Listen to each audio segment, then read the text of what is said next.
So, ladies, welcome to the Marvel stage. Thanks for having us. This is awesome. So is this your first Comic-Con? Yes. I've done one before. This is my first. How was the panel? Tell me everything. The panel was amazing. It was so cool. Everyone was so supportive, and it was jam-packed, which was just surprising, I guess, and just very flattering that people show up. You're like, oh my God, thank you so much. I think I didn't get nervous for the panel until the night before. Someone said, you're in the second biggest room and there's going to be 4,600 people there. And I was like, thank you for telling me that. Now I'm nervous. Well, at least when you walk in, there they are. Yeah, exactly. You're like, hi. I thought there were going to be 10 guys in here. And we could hear Jeff Loeb doing the warm-up, so then we could kind of get a sense of, that's a lot of people screaming. Yeah. My heart was literally thumping. Yeah, I was And I were Well, congrats on season 1. It's been so great to see your characters showing up, coming to life in the show. Now, let's talk a little bit about Detective O'Reilly. I'm constantly surprised by your character. I never know what she's going to do, and how do you manage that? I tell her just little enough to piss her off constantly. It's so irritating. But, to be honest, Emma's been great. I think from the beginning, her first read was exactly who we wanted Bridget to be. And what we tried to do over season 1 was kind of flip the script on the female cop. And she doesn't have to wear a hat to be a good cop. She can still be a woman. We tried to mess around with some fridging. So I let her know enough to play it, and we let Lane know enough to be what would normally be the female doting character, our actor who plays Officer Fuchs. But I gave her just enough to let her run with her genius and play Bridget in her own way, and I think that's kind of what's so amazing.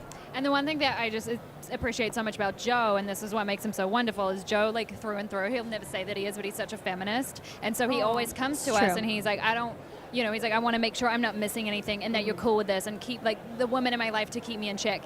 That is so rare to have in a showrunner. We are so damn lucky. I don't want to compliment you too much. I grew up with 3 sisters, so it was beat into me. But thank you. But yeah, you're a true ally. We're so lucky, and we can go to him with anything, and try to squeeze him for info, but generally don't get anything. Though sometimes you'll give me a little. Sometimes you lie, though. A little heads up. Sometimes it's necessary to lie to get you to believe the truth of the lie of the truth. We fight a lot. Layers upon layers upon layers, like a delicious cake of deceit. No, but honestly, Olivia came to me in one of the last scenes, and she had a line where she says, "What do we do?" And I was so proud. She came to me, and she's like, "This feels like the girl asking the guy, what do we do?" And I'm like, I hugged her, and I ripped up the page, and I said, "Say whatever you want." And it was fantastic. Having fantastic tennis partners makes for good TV. That's the dream. Yep. That's totally a dream. Let's talk a little bit about Mina as well. It's been so cool to see you appear. Also, shout out to that shirt. Oh my gosh. Come on. That's such a Mina. Shout out to my stylist, Sonia Young, because I said I just need to wear something with a B on it. She's like, last minute, she screen printed it herself and sent it off because she's freaking awesome. So kudos to her. Heck yeah. So Tandy and Mina, it's kind of like what could have been, seeing their stories intertwined. How do you think Mina really feels about Tandy? What's her thoughts on Tandy? I think the best thing about Mina and Tandy is they share that kind of backstory with their fathers. So they both kind of have this vulnerable spot, this hole in their heart from what happened 8 years ago. And I think what's so beautiful about what their characters represent is a beautiful female friendship. 2 women that are brilliant, that support each other in the ways that they need to, and it's something that needs to be represented more on TV. Strong female friendships. Yeah. Kicking that Bechdel test butt. Exactly. That's one thing that was awesome too. In one scene, I said, we almost passed the Bechdel test. And then the next episode, we passed the Bechdel test in the show. Far past it. Yeah.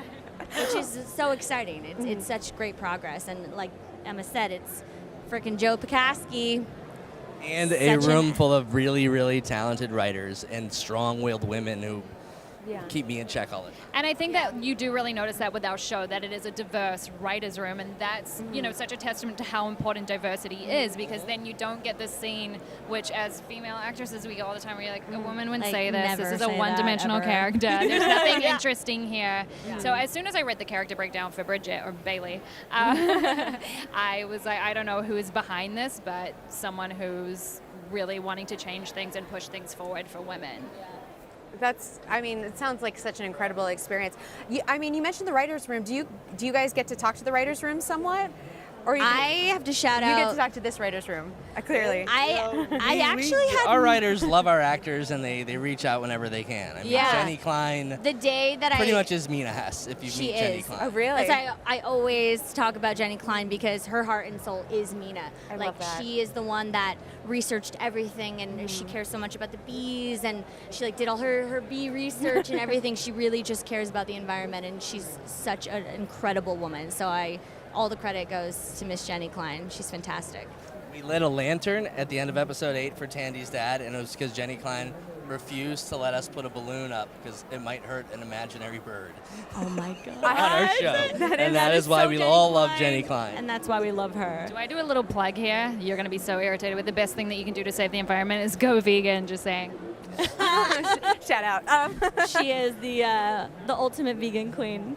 I and appreciate it. You're bringing some essence of the show in. I know we didn't even plan this, but we've got our two. Our most environmentally I friendly actually met Marvel my cast. hero yesterday, the She was founder freaking of out. Sea Shepherd, and I can't believe I was like, I'm literally wearing a Sea Shepherd shirt tomorrow. I've never seen you more Captain excited Paul in your Watson, life. and when we walked onto the boats for IMDb, I said to Liv, I was like, how much cooler would it be though if Captain Paul Watson was here? I walked up and he was there, and I went up to him and I was like, Captain Paul Watson, and I said to him, and I go, you were the hero of my entire life, and he looked scared, and I was like, sorry. So you came to San Diego Comic-Con to geek out over the Captain environment. Paul Watson. Yeah, exactly. He's the greatest human on the planet, I swear to God. I love couldn't it. believe it. So obviously there are some similarities and differences between you and your characters. What do you feel are sort of your biggest things that are alike and different with you, yourself, and your characters? I think with Mina, I love that she has that drive. She has that passion for what she does, and I can really relate to that and kind of being on her own because when I moved to LA when I was 14 by Oh, wow. myself because I just knew that this was what I wanted to do, and I just loved performing, and so I kind of lived out on my own for most of my teen years, kind of just navigating the space of being in the entertainment industry as an Asian American female, and so I feel that. That I feel Mina drive. Yeah, I feel that Mina drive all the time, constantly like pushing me forward. Love it. I really love Bridget's determination. The thing that I love about her, and I don't know that it's alike to me, and I wish it would be something that I could aspire to, is the fact that she does the right thing, even when it's not the easy thing. Yeah, I love that. Well, you guys, thank you so much. So many people want to talk to you today. Otherwise, I'd keep you here all day with me. But don't miss the last 2 episodes of this season of Marvel's Cloak and Dagger Thursdays on Freeform, and look out for season 2.